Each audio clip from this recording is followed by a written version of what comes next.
is Alyanna and welcome to my channel. So for today's video, mag-unbox tayo na Macbook Pro. So before this one, I also want to share with you a great idea kasi mag-Valentine's na, diba?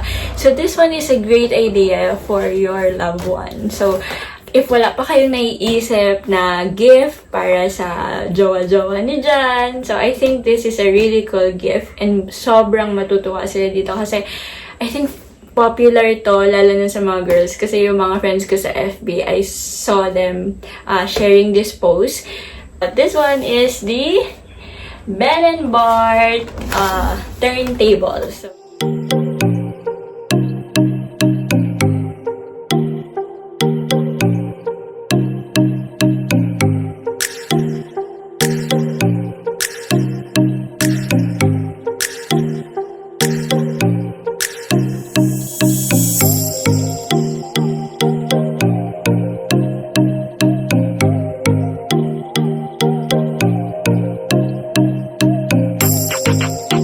walang record na kasama yung binigay sa akin. So, bumili ako ng sarili kong record. And this is what I got. So, i-unbox natin siya. Hindi ko pa siya nakikita in person. Pero, naano ko na siya. Wait, kunin ko lang yung gunting. So, I got this record from the Gray Market Records. Meron silang I think store yun. Meron ata silang like store talaga sa QC, sa White Plains. So, pwede kayo ata siguro pumunta doon if you want to look yung marami pa nilang records. Pero, pwede ka naman mag-ask. Ako kasi, hindi naman ako pumunta doon sa mismong shop. So, sa online lang ako bumili. I got 2 records. So, tingnan natin. I'm quite excited about this kasi ngayon ko pa lang din siya makikita na ina-unbox ko sa inyo. So, sabay-sabay tayo.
It's really a nice idea for a gift if you want lang. Pero, hindi ko i-recommend kasi mahal nga siya. Pero, it's really a nice gift idea. Pwedeng pag-isipan and pag-ipunan.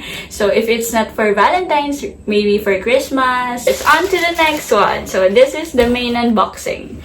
So, I got the Macbook Pro from PowerMac. So, story behind this, sobrang nakakapagod maghanap ng MacBook available sa mga stores ngayon. Kasi, ewan ko ba, ang high ata ng demand. Kasi wala talaga, like, yung talagang gusto ko is yung MacBook Air lang. Kasi, syempre, mas budget-friendly yun. Pero, wala talaga siya sa kahit saang store. So, first, we went here lang, malapit lang sa amin, yung SM Bacoor, wala. And then, the next day, pumunta naman kami, like today, pumunta kami sa MOA. Wala din. Wala ding MacBook Air, wala ding MacBook Pro. Wala silang available. So, ang second option for the day is to go to Ayala Mall. So, pumunta kami ng Ayala Malls. Sadly, wala din. And then, syempre, nagutom, kumain ng lunch. Habang kumakain kami ng lunch, I called several Beyond the Box na branches. I called several PowerMac branches. And then, wala din sila. Wala sa festival, wala sa Festival Mall, wala sa Greenbelt, wala sa may Rockwell, sa Power Plant, wala din. Wala sa lahat ng Beyond the Box sa BGC, wala. Wala din pa sa PowerMac BGC, wala din. And then, I called yung Cash&Carry sa Makati. And sila lang yung merong PowerMac na M1 yung Pro. Kasi yung Intel, medyo pricey na talaga siya. So, hindi ko na talaga yun option. Kasi yung Intel is around 100,000 plus. So, hindi ko na talaga yun option. Like, kapag wala na talaga yung M1 kahit MacBook Pro, hindi ko talaga yun bibilin. So, this one, hindi din siya yung Air kasi wala na talaga. Hindi rin alam ng mga nasa stores kung kailan magkakaroon kasi hindi rin naman daw sinasabi sa kanila. Like, they have an ETA lang, pero hindi pa rin yun sure. Tapos, kung option ko naman is go to online stores, like sa online store ng Mac, mag-iintay ka lang din daw, like, siguro minimum of 1 month yung intayan if you're willing to wait. Pero hindi na ako nag-wait kasi gagamitan ko siya for editing. So, hindi ko kasi pwedeng gamitin yung company laptop namin. So, this one, kaya ang binili ko na lang yung MacBook Pro M1. So, yung specs niya, hindi ako maalam sa hindi ako mateki or yung mga specs guys. So, sorry, hindi ko kayo ma-run through sa mga ganun. Pero this one is 13 inches MacBook Pro Apple M1 chip with 8-core CPU and 8-core GPU. 256 GB. And it's in space gray color. So, this is the MacBook Pro M1. So, ayan. Buksan natin.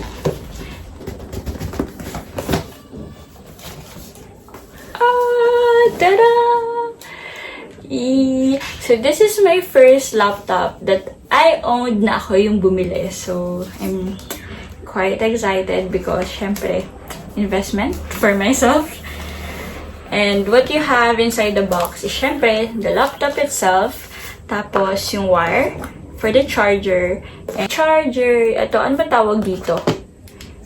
Yung adapter ng charger. So, yung warranty niya is yung ano lang daw, yung ano ba yung mga problema sa loob. Yung basta yung mga internal lang, hindi kasama yung physical. So, pero may option to add yung parang insurance ba kung baga.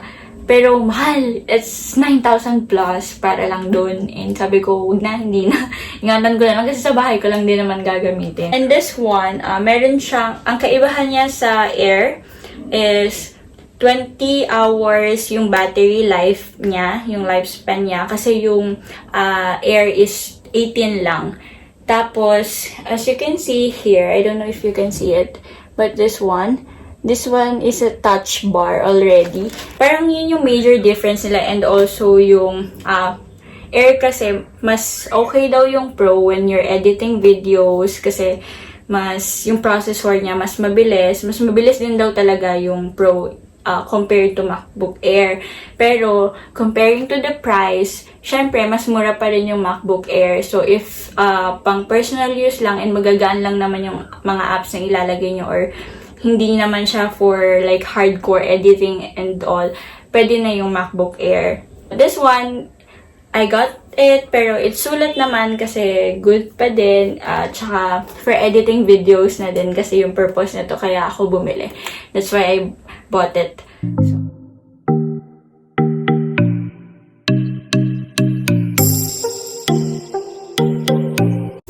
this is my first MacBook. So, yun lang guys. I hope you like this video and I hope bilan nyo yung jowa nyo ng turntable. Joke lang. But, kahit ano pa yan, just celebrate Valentine's ng simple lang. Okay na yun. With simple chocolates. Minsan nga, diba, bigas na yung gusto ng mga babae ngayon. So, ayun. So, I hope you'll have a nice Valentine celebration. Even if there's no gift. Just a simple, happy Valentine's. I think, okay na yun. Just to remember the moment and the occasion. So, yeah. Bye! See you on my next videos!